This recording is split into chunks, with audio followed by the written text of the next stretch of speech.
The 5.7L Hemi is a modern Mopar legend. It's the heart of the Charger, Challenger, and the Magnum. It's known for that unmistakable rumble, tire-shredding torque, and a rightful place in American muscle history. But for some owners, that legendary rumble turns into a death rattle.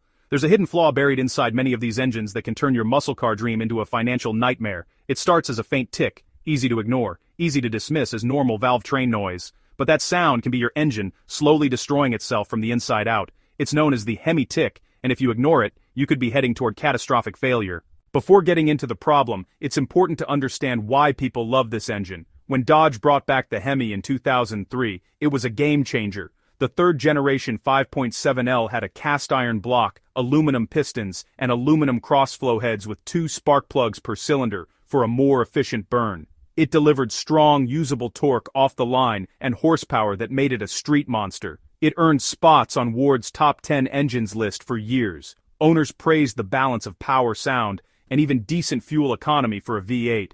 With proper maintenance, many of these engines go well past 200,000 miles. They respond extremely well to modifications, sound incredible with a proper exhaust, and deliver that raw V8 experience people crave. Now let's talk about the issue that changed everything, the Hemi tick. This tick is often confused with a common exhaust manifold leak, which happens when manifold bolts snap. That creates a ticking sound too. But the true Hemi tick is far more serious. It's internal valve train failure. The root of the issue usually starts with the lifters. Inside each roller lifter are tiny needle bearings. When those bearings fail, the roller stops rolling.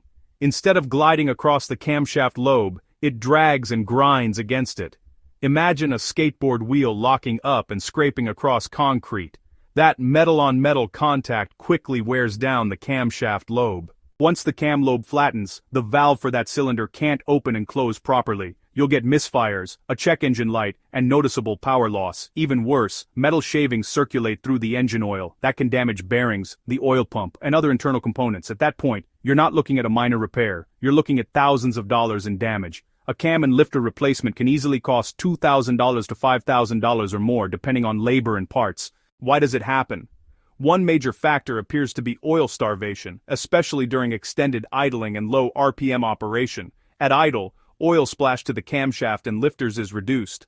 Less lubrication means more wear over time. Long warm-ups in the driveway every morning may actually be hurting the engine. Another factor often blamed is the multi-displacement system, or MDS. This system shuts down 4 cylinders under light load to improve fuel economy. When cylinders deactivate, their lifters behave differently, and some believe this contributes to reduced oiling and premature wear.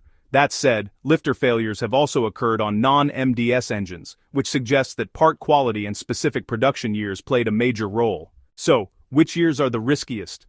The 2005-2006 Hemi-powered models, especially early LX platform cars like the Dodge Magnum, are widely considered the worst offenders.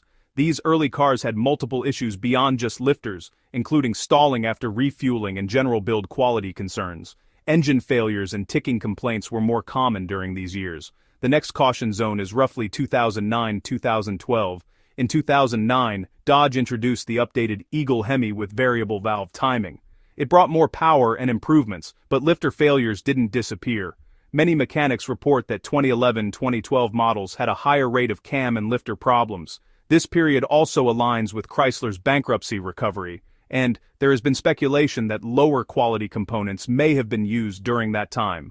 That doesn't mean every engine from those years will fail. Plenty run strong, but statistically, those years carry higher risk. Now, for the better news. Models from around 2007-2010 are often viewed as more stable than the earliest versions. By then, some early production issues had been ironed out. A well-maintained 2008-2010 Charger or Challenger RT can be a solid choice and deliver the classic Hemi experience with less overall risk. The strongest reputation for reliability starts around 2013 and newer. By this point, supplier changes and internal updates appear to have significantly reduced widespread lifter failure complaints.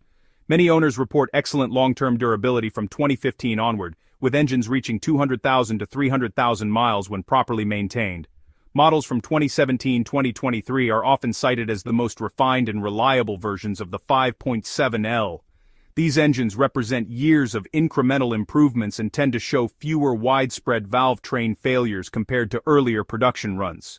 For any 5.7L Hemi owner, maintenance is critical. Use high-quality full synthetic 5W20 oil as specified and change it every 5,000 miles or sooner, especially if you drive in the city. Don't blindly rely on the oil life monitor. Clean oil is essential for protecting lifters and camshafts. Avoid long idle sessions. Extended idling reduces oil splash and can accelerate wear. Some owners choose to disable MDS using a tuner. While not a guaranteed fix, keeping all 8 cylinders active may improve consistent oiling to the lifters. Most importantly, listen to your engine.